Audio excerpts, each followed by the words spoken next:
un prophète donné. Bon, mais il y a ce phénomène de Jésus qui est compliqué aussi. Bon, mais ce que je veux dire par là, c'est que ces religions sont prises entre le modèle gnostique, et il faut un mélange. Ils juxtaposent le modèle gnostique et le modèle biblique. Absolument. Et ben voilà. Et donc il faudrait pour te rendre ton Dieu, comme tu dis, nous recentrer sur le modèle gnostique. Oui. Et abandonner. Et te laisser le modèle biblique. Oui, et abandonner, mais enfin ça va plaire au et abandonner ce qu'on vient de dire tout à l'heure. Abandonner l'idée que Allah aurait choisi un certain peuple et une certaine langue, etc. Non, mais il n'a pas choisi. Il a pris. En tout cas, ça ressemble beaucoup. Non, ça ressemble beaucoup à ce Dieu qui a choisi Moïse. Non, c'est pas ça. C'est pas ça. Allah a pris parmi toute l'humanité qu'il y avait à ce moment-là, il a pris celui qui avait le cœur le plus pur. Non. Oui, tu veux dire qu'il n'a pas choisi un peuple, il a choisi un homme? Voilà. C'est une question qui se pose. Ben, c'est ce que je te dis depuis tout à l'heure. Mais justement, la question est là. Parce que il y a une ambiguïté. Tu veux absolument qu'il choisisse Non, mais ça ne change rien. En réalité. Quand même, ça change. Non, parce qu'on choisit un peuple et on choisit son chef. Donc, c'est comme si tu disais le Dieu de l'histoire. Je voudrais donc demander, alors justement, il faudrait clarifier, il y a une différence entre le choix par Dieu d'un prophète et le choix par Dieu d'une langue, d'un peuple. Alors, est-ce que vous reliez ces deux questions? C'est à partir de le choix de Mahmoud ou Mohamed. Comment est-ce qu'il est connecté avec le choix de la langue arabe et du peuple arabe? Alors, vous pouvez me dire, Mohamed parle cette langue et appartient à ce peuple, et donc, par conséquent, puisque Mohamed appartient à cette langue et à ce peuple, ça fait un ensemble. De même qu'on pourrait dire, Dieu a choisi Moïse, Moïse appartient au peuple juif et à la langue hébraïque, donc forcément ça fait un ensemble. Voilà, on peut aussi dire ça comme ça, mais on peut pas. Les deux sont liés. Ouais. Il vient de le dire à l'instant. Non, c'est d'accord. Je dis quelque chose que toutes les actions d'Allah, toutes les actions de Dieu, il sait ce qu'il fait. Ils sont liés à une grande sagesse. Alors quand il a choisi un prophète, quand il a choisi un peuple, et ben voilà. Alors il y a une grande sagesse derrière ça. Donc les deux sont liés. Et ce n'est pas un hasard. Voilà. Ce n'est pas un hasard pourquoi Dieu il a choisi ce peuple. Par exemple, pour le peuple juif, moi je vois qu'à l'époque, ce peuple a subi beaucoup d'injustices. Beaucoup. Peut-être c'était parmi le peuple, c'est-à-dire qui ont subi le pli de cette action d'injustice. Et Dieu a envoyé son messager, son prophèête Moïse, pour sortir ce peuple de cette injustice, en leur Égypte, liberté, donc il a répondu pour leur bonheur. Les deux sont liés, donc il n'y a pas de problème. Le peuple, la langue, le prophète, c'est un tout. Attends Jacques. Donc il n'y a pas de problème. Mais alors, est-ce que les Arabes, ils avaient subi beaucoup d'injustices? Non, je vous dis, pour les Arabes à l'époque, ils étaient dans l'ignorance. Mais ils étaient dans une ignorance. Une injustice. Est-ce qu'il y avait une injustice? Non, ce n'est pas. C'est-à-dire, la sagesse. La sagesse, ce n'est pas la même.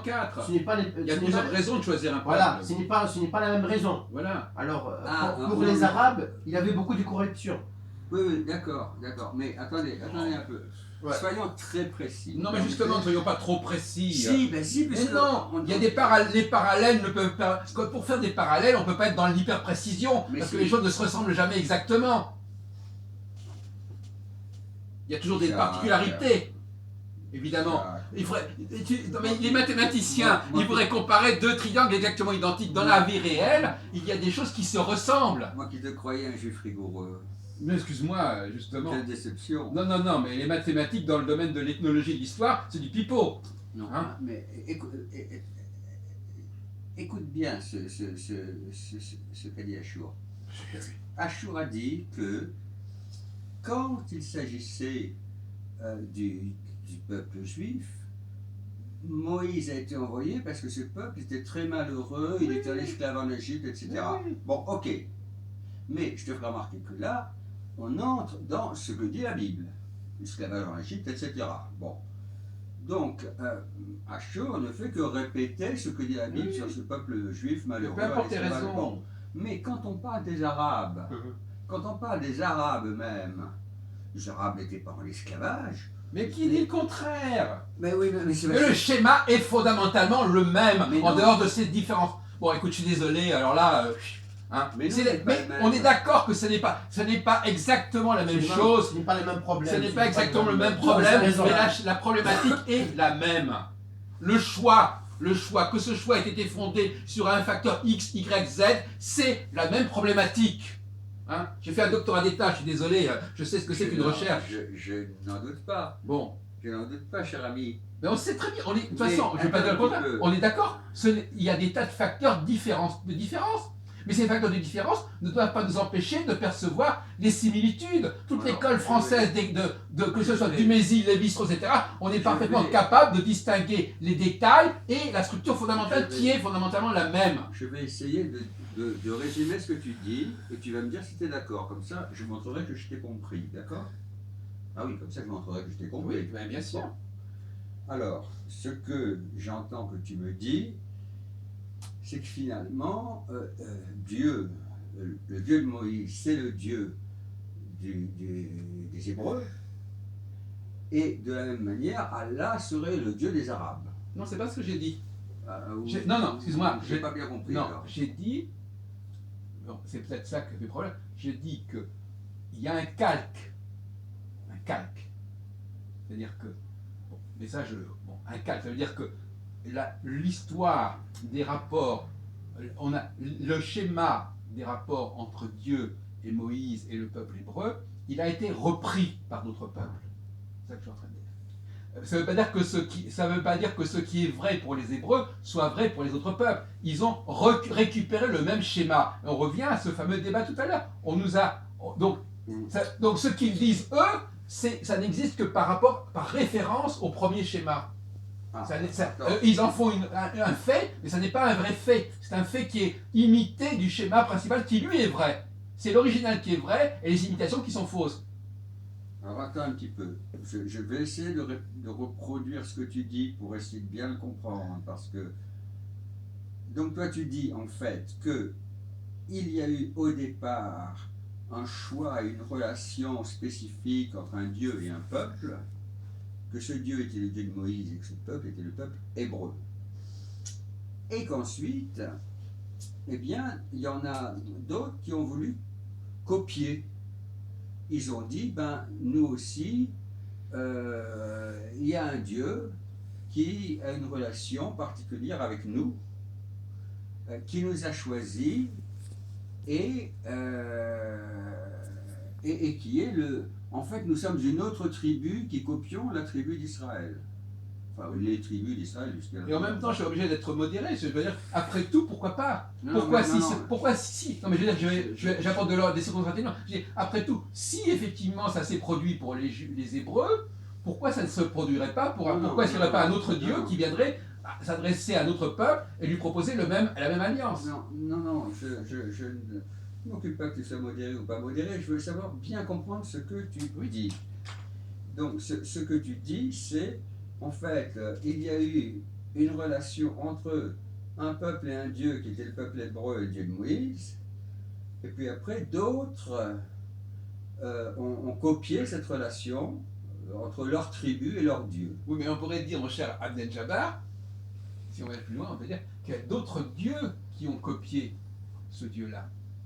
Peut-être. Non, mais tu vois ce que je veux dire? C'est-à-dire qu'en fin de compte, c'est encore plus compliqué que ça. C'est-à-dire qu'en fin de compte, ce Dieu, s'il y a un Dieu, admettons qu'il y ait plusieurs dieux, il y a un certain Dieu qui fait ce genre d'alliance et de deal avec un certain peuple. On peut très bien dire qu'il y a un autre Dieu, qui s'appelle Allah, et qui lui choisit aussi son peuple. Donc c'est pas uniquement le peuple, c'est pas uniquement de l'initiative du peuple que ça se fait. Ça peut être aussi un Dieu qui existe réellement et qui lui aussi décide sur le modèle précédent de faire la même chose. Je vois ce que tu veux dire. Il est malin, il est très intelligent ce garçon. Je vois ce que tu veux dire. Tu veux dire que il y a un premier Dieu, qui est le Dieu de Moïse, qui établit une relation avec le peuple hébreu. Bon. Et puis, ailleurs, il y aurait... Excusez-moi, ce n'est pas du tout musulman ce que je dis là, c'est pour me moquer de lui. Ailleurs, il y a un autre Dieu qui traînait par là, qui regarde, il dit « Oh, mais le Dieu de Moïse, qu'est-ce qu'il est malin, le Dieu de Moïse !» C'est un peu ça ce que tu veux dire, hein? Non, je l'ai compris, moi je le comprends, lui. Ah, un juif, moi je comprends les juifs. Excusez-moi, je rigole. C'est le Dieu de Moïse. Mais c'est un Dieu qui parle, hein? C'est un Dieu qui parle. Oh, c'est le Dieu de Moïse. Oh, il est malin, le Dieu de Moïse. Ah, et puis il a choisi les Hébreux. Oh, les Hébreux, c'est des types super, ils sont épatants, les Hébreux. Les Juifs, il n'y a pas mieux. Ah, il a fait ça. Oh, ben, je vais en faire autant. Et je vais en faire autant. Ben, et ça, regardez, voyons là. Regardons. Oh, qu'est-ce que je vois? Je vois des ignorants là, dans le désert. Des ignorants, hein, c'est ce que vous dites, des ignorants, des idolâtres. Oui. Eh bien, je vais faire avec eux la même chose que le Dieu de Moïse. Exactement. Non mais je dis ça pourquoi? Pour dire qu'effectivement ce Dieu Allah, il existe peut-être réellement. Je pense que c'est ça que j'entends. Tu vois ce que je veux dire? Je développe cet argument pour dire que ça n'est pas que ça ne veut pas dire que ça n'existe pas. Non, et moi, est-ce que je dis que ça n'existe pas? Non, mais je dis ça pour modérer l'argument, c'est-à-dire en disant, je modère l'argument en disant, après tout, on ne peut pas exclure l'hypothèse que ce soit notre Dieu et choisir notre peuple. Je n'exclus pas. Je n'ai pas dit simplement que c'était une invention des musulmans. Ça peut effectivement être réellement un Dieu qui a réellement choisi cela. Non, je ne dis pas que c'est une invention. Non, mais moi non plus. Non, je sais, mais c'est pour clarifier. Non, je dis que tu supposes qu'il y a des sortes de dieux imitateurs. De toute façon, mais il est constamment dit dans les églises, dans les trucs. C'est un dieu parmi d'autres dieux. De toute façon, c'est clairement dit. Donc, puisqu'ils reconnaissent eux-mêmes qu'il y a d'autres dieux, on peut très bien imaginer qu'il y a d'autres dieux et que ces d'autres dieux, eh bien, ils choisissent le même processus en choisissant un autre peuple. On peut l'imaginer, certes. Mais pour bien comprendre ce que dit notre ami juif, parce que moi j'aime bien comprendre les gens et comprendre bien ce qu'ils veulent dire, clairement. Hein. Ce que dit notre ami juif, c'est qu'en fait, le Dieu de Moïse, le sien, a été le premier à choisir un peuple. Mais il y avait d'autres dieux. Il y avait d'autres dieux alors. Et ces autres dieux, ils ont regardé le Dieu de Moïse, ils ont trouvé que le Dieu de Moïse était très intelligent. Ils ont décidé de faire la même chose. C'est-à-dire que Allah existe, hein, écoutez-le bien. Oui. Parce que là, ce que je vous dis, c'est clairement c'est ce qu'il pense. Parce que là, ça devient irréfutable. Si on dit que Allah existe bien... non, mais parce que là, ce que je vous dis, c'est vraiment ce que pense un juif. Hein. Vous allez savoir ce que pense un juif. Pas un juif. Non, mais un juif très intelligent, hein, le meilleur des juifs que j'ai jamais rencontré. Hein. Mais c'est intéressant de savoir ce qu'il pense. Parce que dans les débats œcuméniques, hein, c'est je t'aime bien, on s'embrasse, bisous, bisous. Hein. Non, là vous allez voir vraiment un juif très intelligent. Et qu'est-ce qu'il dit? Il dit en fait que Allah c'est un Dieu, c'est vrai, mais il y a plusieurs dieux, c'est un Dieu parmi d'autres. Et ce Dieu a imité le Dieu de Moïse. Il a pris les Arabes pour faire avec les Arabes ce que le Dieu de Moïse avait fait, regardez-le comme il dit, il est d'accord, ce que le Dieu de Moïse avait fait avec les Hébreux. C'est ça qu'il est en train de nous dire. C'est intéressant quand même comme théorie, parce qu'évidemment, vous et moi, on sait que c'est pas ça du tout. Ah ben non, Allah lui, c'est le même Dieu. Non mais ça peut pas, on non, peut pas. Attendez. C'est une thèse qui est irréfutable. Non, mais en tout cas, une chose est sûre, c'est que si on regarde d'une manière méthodique les propriétés du Dieu, qu'est-ce qu'on dit de ce Dieu-là? Moi, ce que je sais, c'est que les musulmans, ils disent d'Allah, non pas du tout qu'il a créé le monde en 8 jours, en 7 jours, puis qu'il s'est reposé. Mais nous non plus, on ne dit pas ça. Ah, comment vous dites? Mais je viens de vous dire que le